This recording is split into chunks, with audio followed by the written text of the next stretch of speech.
Assalamualaikum warahmatullahi wabarakatuh. Alhamdulillahilladzi a'ta kulla syai'in khalqahu thumma hada. Wa asyhadu an la ilaha illallah wahdahu la syarika lahu syahadatal haqqi wal huda. Wa asyhadu anna Muhammadan abduhu wa rasuluhu qudwatu kulli man ihtada. Wa sallallahu alaihi wa ala alihi wa sahbihi wa sallama salatan wa tasliman yablughani aqsal mada. Ya ayyuhalladzina amanu taqullaha haqqa tuqatih wa la tamutunna illa wa antum muslimun. Fa inna asdaqal hadithi kitabullah wa khairal hadi hadi Muhammadin sallallahu alaihi wasallam wa syarral umuri muhdatsatuha wa kullu muhdatsatin bid'ah wa kullu bid'atin dhalalah wa kullu dhalalatin finnar. Saudara dan saudariku ikhwatal iman rahimani wa rahimakumullah. Alhamdulillah, kita bersyukur kepada Allah Rabbul Alamin atas segala kenikmatan yang Allah Subhanahu wa taala berikan kepada kita. Di antara sekian banyaknya kenikmatan yang Allah karuniakan kepada kita, tentunya ada kenikmatan yang mulia, ada kenikmatan yang agung, dan kenikmatan yang agung itu adalah kenikmatan yang akan berlanjut sampai kepada hari kiamat kelak, atau kenikmatan yang tatkala dia meraihnya maka itu akan menjadi sebab datangnya kebahagiaan. Dan kenikmatan tersebut diantaranya adalah ketika Allah Subhanahu wa taala berikan taufik dan hidayah kepada kita semua. Ketika Allah pilih kita menjadi seorang muslim dari sekian banyaknya hamba Allah yang Allah ciptakan, kita Allah pilih sebagai seorang muslim, maka itu merupakan salah satu kenikmatan yang teragung. Dan tatkala Allah Subhanahu wa taala jadikan kita sebagai muslim yang memiliki kesempatan untuk duduk di majelis ilmu, memiliki kesempatan untuk mempelajari agama Allah Subhanahu wa taala, maka itu menjadi kenikmatan yang double. Oleh karenanya kita dapatkan tidak semua muslim Allah mudahkan untuk duduk di majelis ilmu. Jadi setiap orang yang mengaku beriman Allah berikan kesempatan untuk belajar agama, maka berbahagialah bagi kita yang tatkala Allah Subhanahu wa taala gerakkan jiwa kita untuk mengenal agama Allah, kemudian Allah berikan kesempatan untuk hadir di majelis ilmu, maka ketahuilah ini merupakan bagian dari bagaimana cara Allah memilih hambanya untuk mendapatkan kecintaan Allah Subhanahu wa taala. Saudaraku dan saudariku rahimani wa rahimakumullah, mengenal agama Allah adalah merupakan sebuah keharusan. Mempelajari dan memaksa diri kita untuk mengenal agama Allah adalah merupakan sebuah kewajiban. Oleh karenanya Rasulullah sallallahu alaihi wasallam mengatakan, "Talabul ilmi fariidatun ala kulli muslimin." Menuntut ilmu adalah merupakan kewajiban bagi setiap muslim. Allah wajibkan sebagaimana Allah wajibkan salat 5 waktu. Allah wajibkan sebagaimana Allah wajibkan membayar zakat. Maka tatkala kita mampu untuk melaksanakan salat 5 waktu dengan semangat, maka sejatinya kita juga harus mampu dan semangat di dalam menuntut ilmu agama. Karena tidaklah Allah ciptakan kita ke muka bumi ini melainkan telah Allah tetapkan aturan-aturan. Selain kita diciptakan untuk beribadah kepada Allah Subhanahu wa taala, tetapi Allah tetapkan aturan-aturan. Allah Jalla wa Ala telah berfirman di dalam firman-Nya dalam surah Al-Baqarah ayat 187, Allah mengatakan tilka hududullah fala taqrabuha. Kadzalika yubayyinullahu ayatihi lin-nasi la'allahum yattaqun. Itulah aturan Allah. Maka janganlah mendekati aturan itu untuk melanggarnya. Hudud itu batasan-batasan yang terkadang diibaratkan seperti pagar-pagar yang tujuannya adalah untuk menyelamatkan. Hingga barang siapa yang melewati pagar tersebut, maka dia akan binasa atau dia dianggap telah melanggar. Tilka hududullah, kata Allah. Itulah batasan-batasan atau aturan-aturan Allah Subhanahu wa taala. Maka jangan dilanggar. Kadzalika yubayyinullahu ayatihi lin-nasi la'allahum yattaqun. Demikianlah Allah menerangkan ayat-ayatnya kepada manusia agar mereka bertakwa. Perhatikanlah wahai saudara dan saudariku. Di akhir ayat ini Allah Subhanahu wa taala menggunakan kalimat yang wajib kita perhatikan dan renungkan. Demikianlah Allah menerangkan ayat-ayatnya kepada manusia agar mereka bertakwa. Maksudnya tatkala seorang hamba dia mempelajari ayat-ayat Allah yang telah Allah terangkan dengan mengutus Rasulnya, maka penjelasan Allah di dalam Al-Quran dan hadis yang keduanya adalah merupakan wahyu, ini akan menghasilkan ketakwaan. Bohong kalau seandainya orang mengatakan dia adalah orang bertakwa namun dia tak pernah mengenal agama Allah. Dusta kalau dia mengatakan dia adalah orang yang bertakwa akan tetapi dia tak pernah menyempatkan diri untuk belajar agama. Dari mana dia mengetahui penjelasan Allah? Dari mana dia mengetahui tentang syariat Allah kalau tidak ditempuh dengan menuntut ilmu? Maka apabila penjelasan Allah dipelajari, apabila penjelasan Allah diamalkan di dalam kehidupan sehari-hari, maka manusia akan menjadi orang-orang yang bertakwa. Dia akan menjadi orang-orang yang bertakwa. Maka menjadi kebalikannya orang yang tidak mau mempelajari aturan dan syariat Allah Subhanahu wa taala, maka dia akan jauh dari sifat takwa. Padahal surga itu hanya disediakan bagi orang-orang yang bertakwa. Sehingga Allah Subhanahu wa taala memberikan ancaman, perhatikan wahai saudaraku. Allah memberikan ancaman bagi orang yang tidak mau belajar ilmu agama, bagi orang yang tidak memaksakan dirinya untuk mengenal agama Allah. Allah kasih ancaman yang sangat luar biasa, yang mengerikan. Apa kata Allah Subhanahu wa taala di dalam surah Thaha? Allah mengatakan, "Wa man a'rada 'an dzikri fa inna lahu ma'isyatan dhanka wa nahsyuruhu yawmal qiyamati a'ma." Qala rabbi lima hasyartani a'ma wa qad kuntu basira.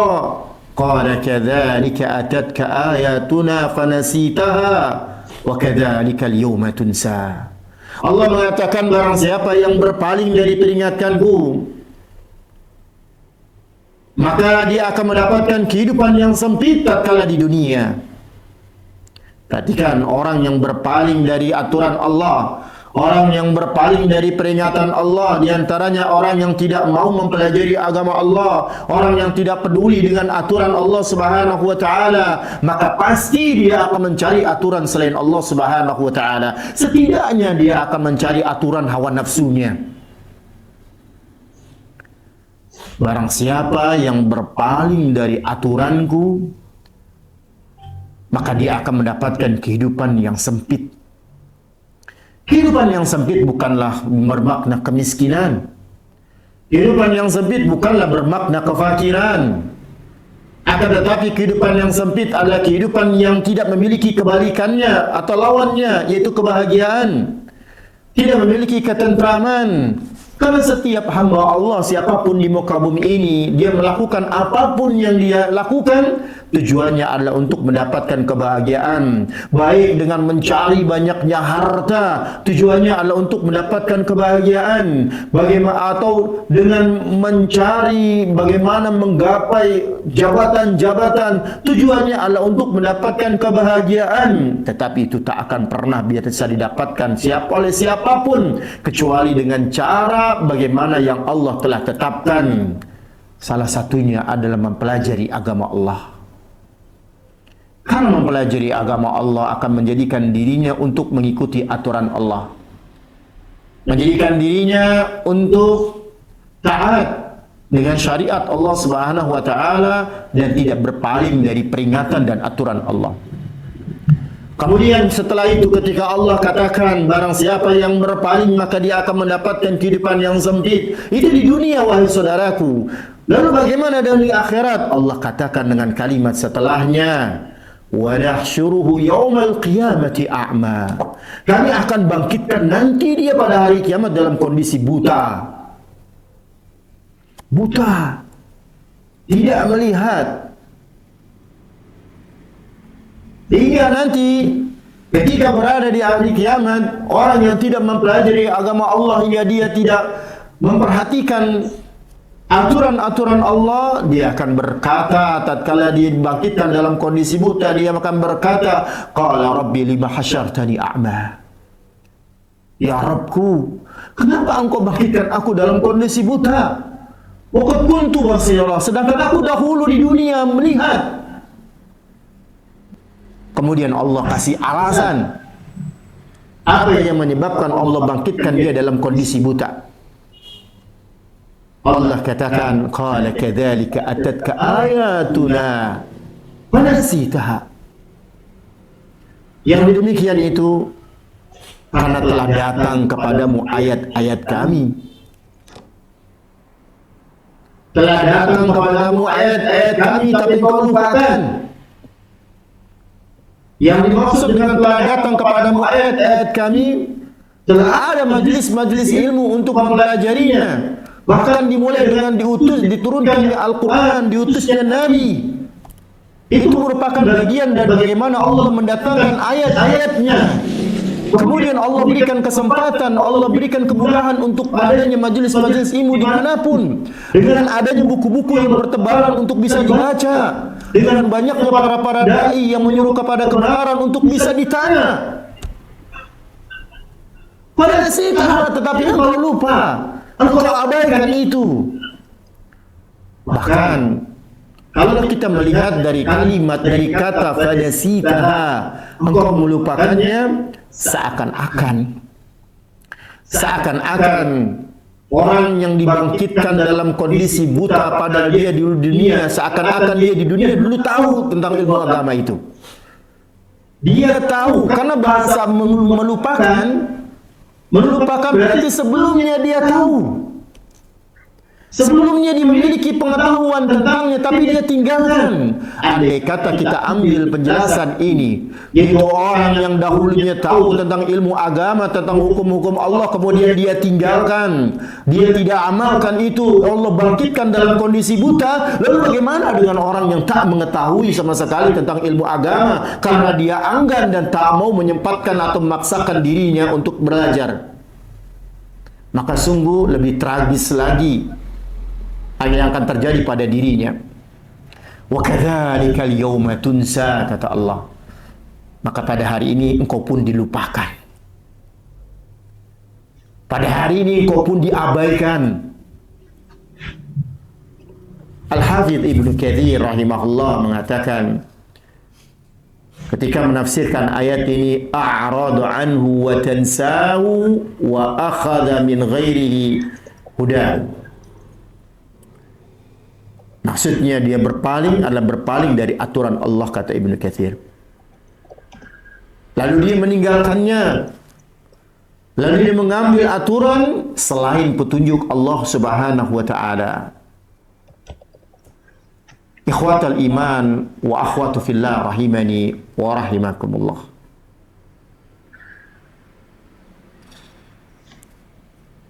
Karena Allah punya aturan, untuk kehidupan manusia, maka kewajiban bagi kita untuk mempelajarinya.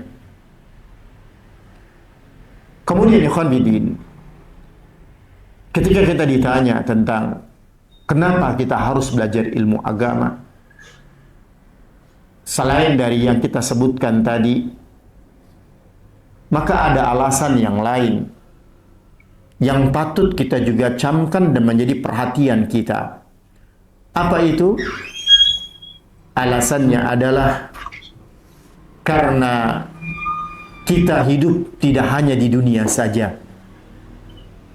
Ada kehidupan yang kedua yang menanti kita, yaitu kehidupan di mana isinya hanya hisab. Sudah tidak lagi kita bisa beramal. Kata Ali bin Abi Thalib radhiyallahu taala anhu, Ali bin Abi Thalib mengatakan, innal yawma amal wala hisab, wa ghadan hisab wala amal. Hari ini isinya hanya amalan, beramal dan beramal. Tidak ada hisab, tidak ada pertanggungjawaban. Akan tetapi nanti pada hari kiamat besok, isinya hanya hisab. Tidak ada lagi kita bisa beramal. Karena kita akan dikembalikan kepada Allah dan nanti akan dibentangkan seluruh apa yang kita lakukan tatkala kita berada di dunia. Bagi orang yang tak mengenal agama Allah, maka bisa dipastikan yang dilakukannya tatkala di dunia bukanlah perkara-perkara yang Allah ridhai. Bagaimana dia mau melakukan sebuah perkara yang Allah ridhai sedangkan dia tidak mengenalnya? Yang ada adalah kebanyakan menurut perasaannya. Allah Subhanahu wa taala berfirman dalam surah Al-Maidah, "Ilallahi marji'ukum jami'a, fayunabbi'ukum bima kuntum ta'malun." Hanya kepada Allah kalian semua akan dikembalikan. Maka dia, yaitu Allah, akan menerangkan kepadamu, menjelaskan tentang apa yang telah kamu kerjakan tatkala di dunia. Ingatlah wahai saudara dan saudariku, banyak perkara yang kita akan diminta pertanggungjawaban oleh Allah Subhanahu wa taala. Salah satu di antaranya adalah keterangan yang kita dapatkan dari hadis Nabi sallallahu alaihi wasallam, la tazulu qadama 'abdin yaumal qiyamati hatta yus'alu. Tidaklah bergeser telapak kaki anak Adam nanti pada hari kiamat, belum bergerak, nggak bisa bergerak kecuali setelah dia ditanya tentang perkara-perkara ini. Yang pertama adalah ditanya an umrihi fima afnah, tentang usianya, dengan apa atau dalam perkara dengan apa dia habiskan usianya, berapa tahun kita hidup, dengan apa kita habiskan usia kita. Kita ini bagian dari umat Nabi Muhammad sallallahu alaihi wasallam. Sedangkan usia yang paling pendek adalah usia umat Nabi Muhammad sallallahu alaihi wasallam. Nabi mengatakan, a'maru ummati baina 60 wa 70 sana wa aqallu man yajuzu dzalika. Usia umatku itu hanya antara 60 hingga 70 tahun saja. Dan sedikit sekali yang melampauinya. Dari ribuan orang, hanya beberapa orang saja yang bisa melampaui 70 tahun. Karena sedikit sekali, kata Nabi SAW, yang memiliki usia lebih daripada itu. Berapakah usia kita saat ini? Apakah usia kita 30? Ataukah usia 40? Ataukah usianya 50 tahun? Ketahuilah, waktu berjalan dengan cepat. Karena Nabi SAW mengabarkan tentang diantara tanda-tanda hari kiamat adalah yataqarabuz zaman, saling berdekatannya zaman, waktu. Tak terasa yang lalu adalah hari Sabtu dan hari ini Sabtu lagi. Seakan-akan kemarin Sabtu dan hari ini Sabtu. Tak terasa tadi pagi baru bangun pada jam 4 sebelum subuh, ini sudah jam 12 umpamanya. Berlalu waktu.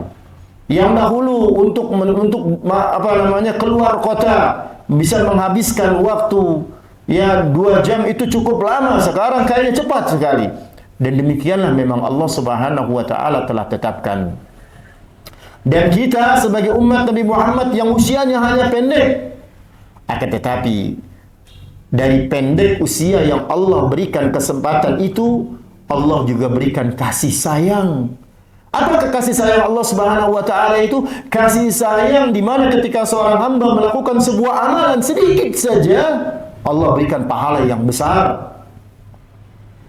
Coba bayangkan.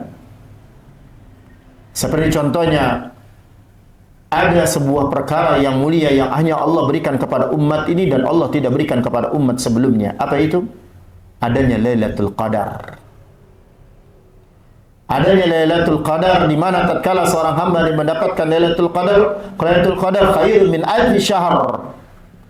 Lebih baik daripada 1000 bulan. Seakan-akan dia beribadah dengan 1000 bulan. Yang kalau dihitung maka sekitar 80-an tahun.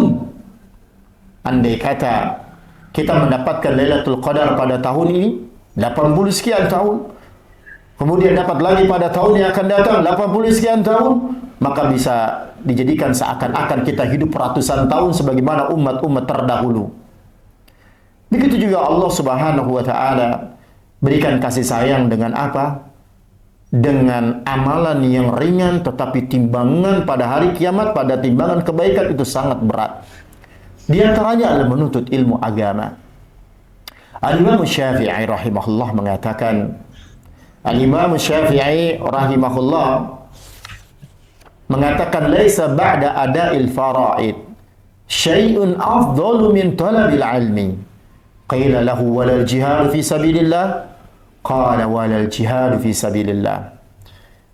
Di dalam kitab Al-Madkhal ila Sunan Al-Baihaqi, Imam Syafi'i mengatakan, tidak ada amal yang lebih utama setelah melaksanakan hal-hal yang wajib, yang lebih utama dibandingkan dengan menuntut ilmu agama. Kemudian ada salah seorang bertanya kepada Imam Syafi'i, wala jihad fi sabilillah, sampai kepada jihad berperang di jalan Allah juga tidak bisa mengalahkan keutamaan menuntut ilmu agama. Kemudian dia mengatakan wal jihad fi sabilillah, sampai jihad di jalan Allah pun tidak bisa mengalahkan keutamaan menuntut ilmu agama. Allahu akbar. Duduk hanya 1 jam atau kurang dari 1 jam, Allah berikan keutamaan yang melebihi perang di jalan Allah Subhanahu wa taala, yang padahal itu mengorbankan harta, mengorbankan waktu, mengorbankan jiwa, bahkan bisa pulang tanpa kehidupan lagi. Ini kasih sayang Allah Subhanahu wa taala yang Allah berikan. Apalagi kita pada zaman ini, mudahnya kita mendatangi majelis-majelis ilmu yang bertebaran di sana sini. Wasilah-wasilah yang Allah ciptakan adalah merupakan kemudahan yang bisa kita pelajari. Namun ingat wahai saudaraku, majelis ilmu yang terbaik, belajar ilmu agama yang terbaik adalah mendatangi majelisnya. Kenapa dikatakan demikian? Kita tahu bahwasannya pada zaman ini belajar ilmu agama banyak caranya. Akan tetapi di antara cara-cara yang beragam itu memiliki tingkatan-tingkatan di dalam keutamaan. Dan keutamaan yang paling tertinggi adalah mendatangi majelisnya. Karena Nabi SAW mengatakan, man salaka tariqan yaltamisu fihi ilma, sahalallahu lahu bihi tariqan ila jannah. Barang siapa yang salaka berjalan, menempuh perjalanan, berusaha, yaltamisu fihi ilma, tujuannya adalah untuk mendapatkan ilmu. Lihat, ada 2 kalimat, ada 2 ungkapan. Yang pertama adalah berjalan, berarti ada upaya bergerak, salak. Kemudian tujuan yang kedua adalah tujuannya, yaitu untuk menuntut ilmu agama. Tak ada Nabi SAW mengatakan harus paham semua yang disampaikan, tak ada.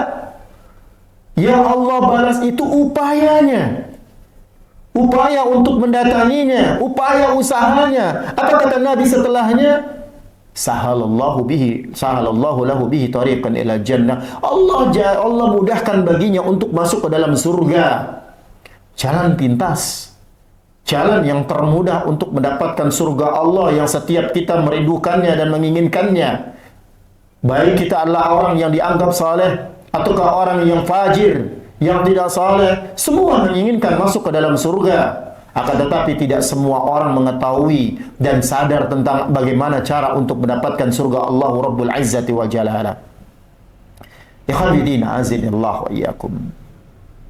Karena kita sadar bahwasanya dunia ini hanyalah tempat beramal dan tidak ada hisab, dan kita sadar bahwasanya ada kehidupan yang kedua, isinya semua hisab. Isinya semua hisab. Tak ada lagi kita bisa beramal, maka dengan kesadaran itu kita ingin selamat pada hari kiamat. Kita ingin selamat pada hari kiamat karena kita tahu bahwasanya hari kiamat adalah merupakan pengadilan Allah yang Allah jadikan itu sebagai waktu persidangan atau pertanggungjawaban. Bayangkan ya kan bidin. Kalaulah kita hidup di dunia hanya 60 hingga 70 tahun, pada hari kiamat bukan puluhan, bukan ratusan, tapi ribuan. Salah satu hadis saja yang membuat kita sadar tentang hadis orang yang tidak membayar zakat peternakan, di mana tatkala dia memiliki harta atau memiliki peternakan, kemudian dia tidak mengeluarkan zakat ternak, nanti pada hari kiamat Allah berikan azab pembuka. Belum masuk ke dalam neraka, belum azab dalam neraka, belum. Azab pembuka. Kapankah azab pembuka? Azab pembuka itu tatkala di padang mahsyar. Tatkala di padang mahsyar. Padang mahsyar itu sudah mengerikan. Orang yang tidak membayar zakat ini nanti di padang mahsyar, dia akan berada di hadapan hewan-hewan ternaknya yang tidak dia keluarkan zakatnya. Hingga hewan ternaknya ini berbaris. Lalu hewan ternaknya ini akan menanduknya dan menginjaknya. Satu persatu hewan ternak itu akan maju menanduk dan menginjaknya. Setiap kali yang terakhir sudah selesai, maka yang pertama pun balik lagi. Berapa lama? 50.000 tahun dia akan rasakan seperti itu sampai gilirannya untuk disidang oleh Allah Subhanahu wa taala. Cukup lama. Apalagi matahari didekatkan dengan 1 mil. Yang hari ini kita melihat matahari cukup jauh dan itu kita sudah merasakan teriknya. Tapi ada hari itu pada padang mahsyar Allah dekatkan 1 mil. Setiap manusia akan banjir dengan keringatnya sesuai dengan banyaknya kemaksiatan dan kelalaian dia terhadap aturan Allah. Jika semakin banyak dia lalai terhadap aturan Allah, semakin dia tenggelam. Hanya orang-orang yang mendapatkan naungan Allah Subhanahu wa taala yang Allah ridhai, hari itu tidaklah sebagaimana banjir kita hari ini. Yang kalau rumah tetangga banjir, maka rumah kita akan banjir. Tidak demikian pada hari kiamat. Setiap orang akan tenggelam dengan keringat sesuai dengan banyaknya maksiat dan kelalaian yang dia miliki tatkala berada di dunia, dan itu tidak akan menimpa orang yang berada di sebelahnya. Maka kita ingin selamat pada hari kiamat. Dan satu-satunya cara untuk bisa selamat nanti pada hari kiamat adalah mengikuti petunjuk Nabi sallallahu alaihi wasallam. Dan seseorang tidak akan pernah bisa mengenal petunjuk Nabi kecuali dengan duduk memaksakan diri untuk belajar ilmu agama. Nabi sallallahu alaihi wasallam sudah tegaskan bahwa semua perkara sudah dijelaskan, perkara yang membahagiakan sudah dijelaskan, perkara yang menyengsarakan sudah dijelaskan oleh Nabi sallallahu alaihi wasallam. Tinggal kita yang memaksakan diri untuk belajar dan mengenalnya. Nabi sallallahu alaihi wasallam mengatakan di dalam hadis Abu Dzar Al-Ghifari radhiyallahu taala anhu, "Ma baqiya syai'un yuqarribu minal jannati wa yuba'idu 'anil nari illa qad buyyina lakum." Tidaklah tersisa satu sebab saja. tidaklah tersisa satu sebab yang bisa mengantarkan seorang hamba ke dalam surga dan bisa menjauhkan seorang hamba dari neraka, melainkan sudah dijelaskan kepada kalian, kata Nabi sallallahu alaihi wasallam. Jadi nggak perlu kita tambahi, nggak perlu kita kurangi, nggak perlu pakai perasaan, sudah ada pada wahyu Allah Subhanahu wa taala. Cuma kita perlu belajar. Bukankah begitu banyak waktu yang kita gunakan untuk dunia ini? Lalu apa salahnya kalau kita paksakan diri kita untuk sejenak saja? Karena Allah Subhanahu wa taala juga tidak perintahkan harinya habis untuk belajar ilmu agama, tidak. Bahkan sebanyak apapun pengetahuan tentang ilmu agama, itu hanya ibarat tetesan air yang ada di lautan. Waktu yang banyak dan maksimal perjuangan kita untuk mendapatkan ilmu agama itu tetap sedikit di hadapan Allah Subhanahu wa taala. Apalagi kita hidup pada zaman yang Masya Allah, cukup banyak perkara yang melalaikan kita. Kalaulah pada zaman Nabi sallallahu alaihi wasallam ada seorang sahabat mengatakan, celakalah Hanzalah. Ya, nafaqa Hanzalah, nafaqa Hanzalah, nafaqa Hanzalah. Hanzalah mengatakan, telah munafik Hanzalah, telah munafik Hanzalah. Dia sendiri mengatakan telah munafik. Sehingga sahabat yang lain yang diperkirakan dia adalah Abu Bakar Siddiq radhiyallahu anhu mengatakan, bertanya, ada apa ya Hanzalah? Telah munafik, aku telah munafik. Kenapa Hanzalah? Aku telah munafik tatkala berada di sisi Nabi sallallahu alaihi wasallam, aku rasakan surga itu dekat dan neraka itu jauh. Namun tatkala aku berpaling, kita sudah tidak lagi bersama Nabi, artinya sudah pergi dari sisinya, kita merasakan kayaknya tidak sebagaimana kita berada di sisi Nabi. Kalau ini perasaan yang ada pada sahabat di zaman keemasan, di zaman turunnya wahyu, apalagi kita yang hidup pada zaman jauhnya dari wahyu Allah Subhanahu wa taala, yang Nabi sudah kabarkan semakin jauh dari zamannya wahyu, maka semakin rusak. Karena kita sadar akan semakin rusak, maka akan harus semakin sering mendatangi tempat bengkelnya untuk memperbaiki lagi niat kita, memperbaiki lagi diri kita. 24 jam Allah berikan waktu untuk sehari semalam. Di antara 24 jam itu Allah telah tetapkan kita untuk istirahat. Di antara 24 jam itu Allah telah tetapkan diri kita untuk ma'isyah, mencari penghidupan. Tetapi di waktu-waktu itu ada hak yang harus kita tunaikan untuk mengenal agama Allah Subhanahu wa taala. Saudara dan saudariku ini rahmati oleh Allah Subhanahu wa taala. Cukup banyak dalil yang kita sebutkan tadi tentang ancaman yang diberikan bagi orang yang tidak mewajibkan dirinya untuk mengenal agama Allah. Kita dapatkan tadi di dalam surah Thaha, dia akan dapatkan kehidupannya sempit. Harta berlimpah pun tetap sempit, nggak bahagia. Kemudian nanti pada hari kiamat dia dibangkitkan dalam kondisi buta. Karena pada hari kiamat kelak, seorang hamba dia akan mendapatkan perangai atau perupa ataupun kondisi sesuai dengan apa yang dia lakukan tatkala di dunia. Kalau dia dulu di dunia adalah orang sombong, Allah bangkitkan dia menjadi seperti semut yang paling kecil, yang nanti tatkala menuju mahsyar akan terpijak-pijak. Begitu juga orang kafir, tatkala nanti dibangkitkan pada hari kiamat di padang mahsyar, karena dengan kekafirannya tatkala di dunia, maka dia akan nanti dibangkitkan dalam kondisi rupa yang mengerikan. Kenapa? Seperti jantung yang naik ke leher. Jantungnya berada di leher.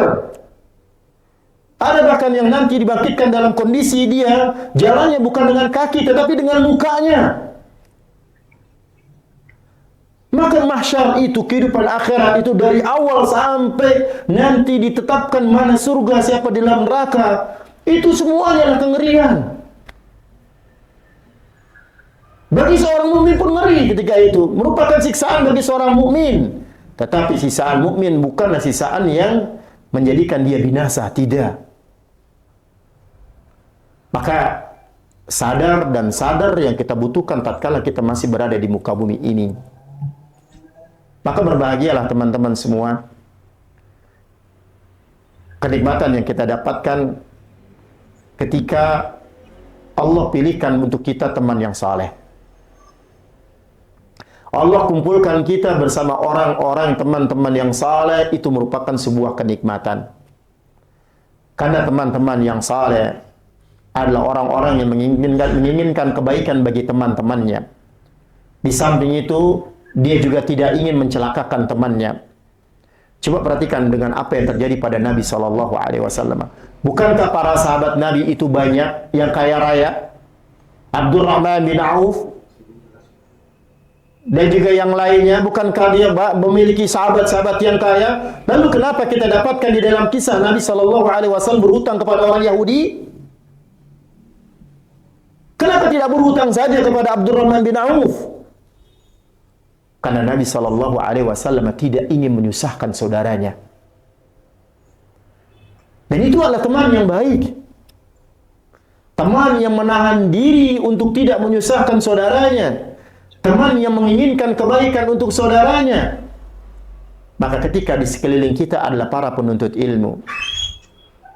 Di sekeliling kita ternyata dia adalah seorang da'i umpamanya. Seorang ustadz yang menginginkan kebaikan, maka sebuah kebahagiaan ikhwan fillah azanillahu wa iyyakum.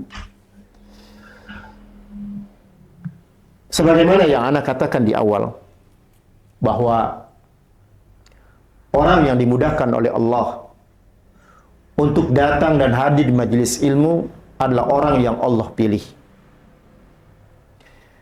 Dan datang hadir di majelis ilmu bukan harus untuk mengetahui dan menserap seluruh apa yang disampaikan oleh pemateri, bukan. Kemudian baru kita dapatkan kebahagiaan, tidak. Datang dan hadirnya sejenak saja sudah mengangkat keimanan. Sudah mengangkat keimanan. Sehingga dikisahkan oleh beberapa para asatidzah, ada seorang yang sudah tua, usianya 60-an kalau tidak salah dalam kisah itu. Dia duduk di majelis ilmu, padahal majelis ilmu yang susah materinya. Apa itu? Tentang warisan, faraid. Tetapi ketika ditanya kepadanya, apakah gerangan yang mendorong Bapak untuk hadir di majelis ini, padahal kalau dari usia Bapak sulit bagi Bapak untuk menerimanya. Karena harus menghafal. Ya, bagian suami kalau demikian, kalau kondisi begini maka bagian sekian, dan begitu seterusnya. Jawaban yang sangat menyenangkan, jawaban yang sangat menakjubkan adalah ketika dia mengatakan, saya duduk di majelis ilmu hanya ingin mendapatkan janji-janji Allah. Itu masuk ke dalam surga Allah dengan mudah. Karena dia paham janji Allah, sahalallahu lahu bi tariqan ilal jannah. Allah mudahkan baginya masuk ke dalam surga, bukan harus paham semua yang disampaikan. Hadir saja sudah merupakan bagian yang nanti akan tercatat untuk masuk ke dalam surga dalam kondisi yang mudah. Karena tujuannya adalah hadir, dan hadir. Kemudian yang terakhir yang ingin kita sampaikan pada kesempatan kali ini, kenapa kita harus belajar ilmu agama? Nabi SAW di dalam hadits yang panjang memberikan perumpamaan seorang mukmin dengan ilmu agamanya itu dengan 3 perumpamaan. Ilmu agama diibaratkan hujan yang turun. Sedangkan kita hamba Allah mukmin diibaratkan seperti tanah yang menerima hujan itu. Nabi menyebutkan ada 3 bentuk tanah ketika Allah Subhanahu wa taala turunkan hujan, dan itu kita bisa lihat di sekitar kita. Karena Allah Subhanahu wa taala pasti akan memberikan perumpamaan yang mudah bagi setiap hambanya untuk memikirkannya, tanpa harus bersusah-susah, tanpa harus mengerutkan keningnya menandakan sulit sekali memahaminya. Tidak. Tanah yang pertama adalah tanah yang ketika hujan turun, tanah itu meresap air hujan. Dia meresap air hujan. Meresap ini diibaratkan bahwasanya dia memahami. Dia mengamalkannya. Meresap itu adalah memahami dan mengamalkannya. Kemudian dia memberikan manfaat kepada makhluk-makhluk Allah. Baik dengan menampung air di dalam hingga digali oleh manusia untuk menjadi sumber kehidupannya, ataukah dengan menumbuhkan tumbuh-tumbuhan yang akhirnya bisa dikonsumsi baik oleh manusia ataupun hewan-hewan yang ada. Dan perumpamaan yang pertama ini adalah perumpamaan seorang mukmin yang dia semangat menuntut ilmu agama dan dia semangat juga untuk mengamalkannya, lalu dia dakwahkan, dia disebarkan kepada orang yang terdekat atau orang yang dia cintai. Lalu yang kedua adalah tanah yang dia tidak bisa meresap, namun dia menampung air itu. Artinya dia adalah orang yang tidak mampu untuk mengamalkan seluruhnya. Seluruh ilmu yang dia dapatkan, dia tidak mampu untuk mengamalkan. Kita ibaratkan saja, dia tahu tentang keutamaan salat tahajud. Dia tahu tentang keutamaan yaitu salat duha. Dia tahu itu disunnahkan. Akan tetapi dia tidak mampu mengamalkannya, maka dia mencukupkan dengan yang wajib-wajib saja. Umpamanya, karena yang wajib tak mungkin bisa tidak dibolehkan untuk meninggalkannya.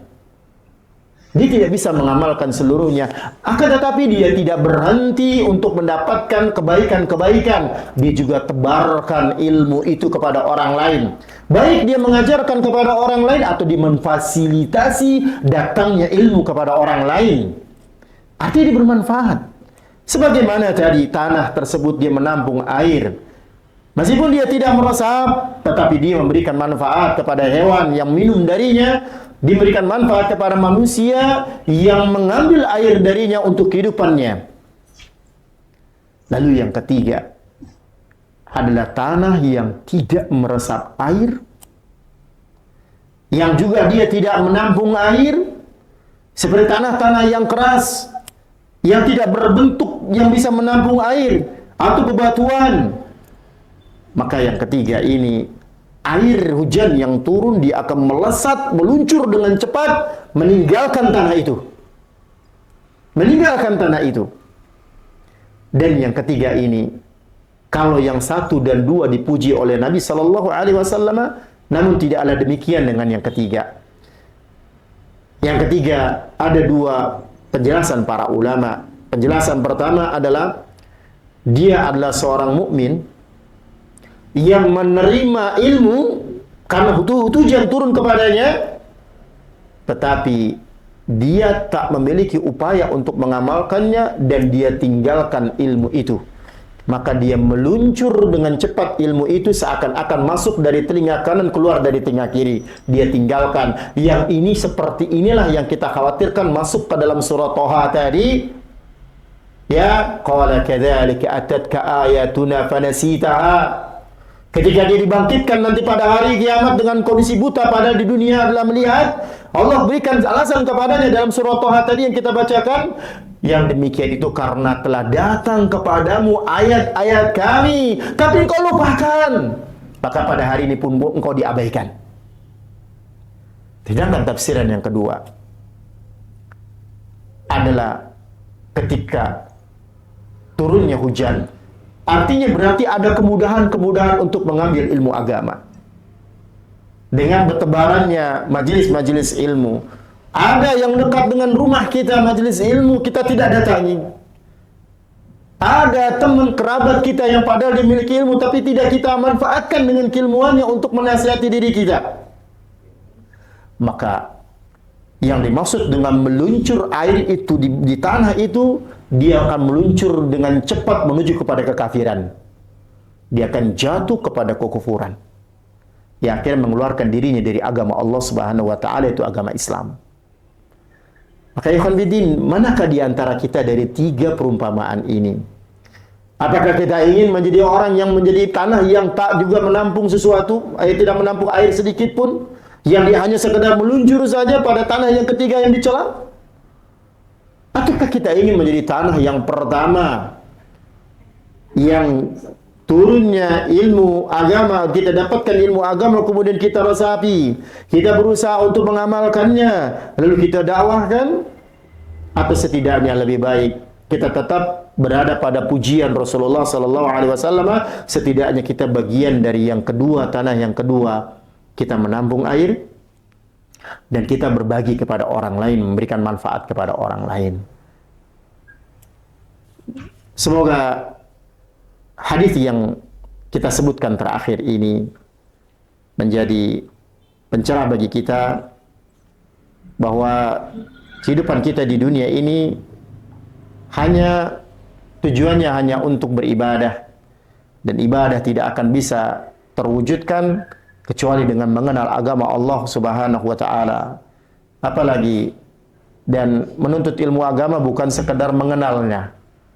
Tahu salat itu begini. Tidak.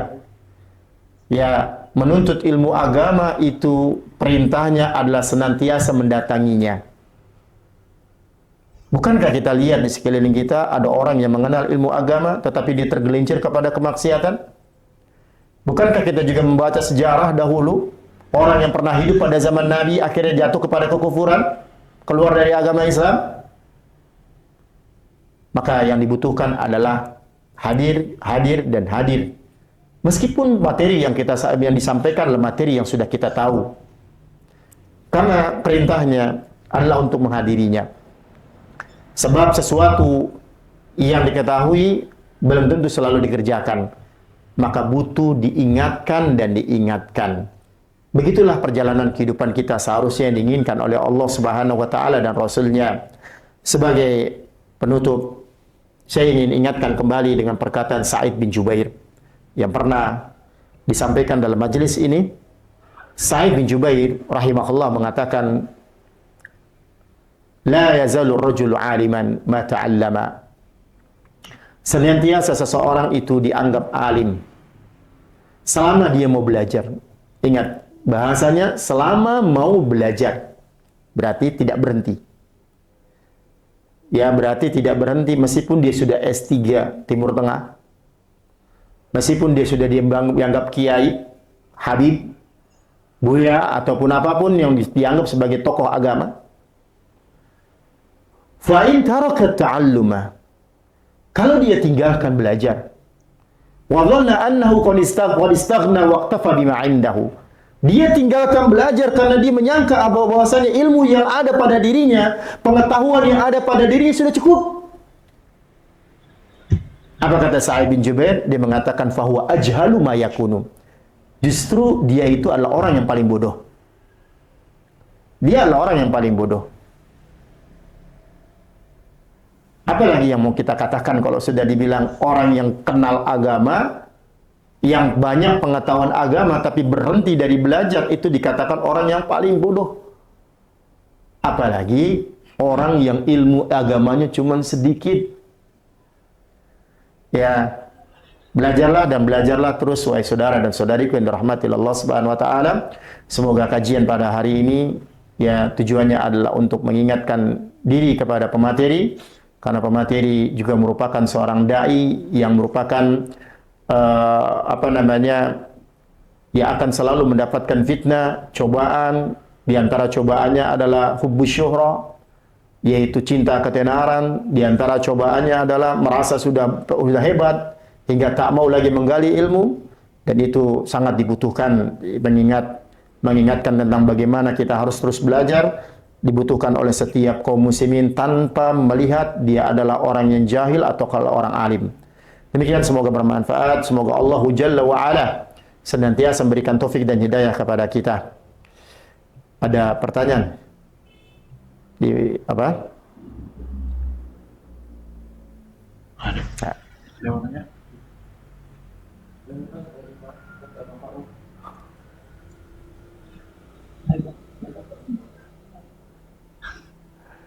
Cukup ya. Jadi ini yang bisa disampaikan. Semoga Allah kumpulkan kita di dalam surganya sebagaimana Allah kumpulkan kita di majlis ini. Subhanakallahumma bihamdika asyhadu an la ilaha illa anta astaghfiruka wa atubu ilaik. Wassalamualaikum warahmatullahi wabarakatuh. Waalaikumsalam.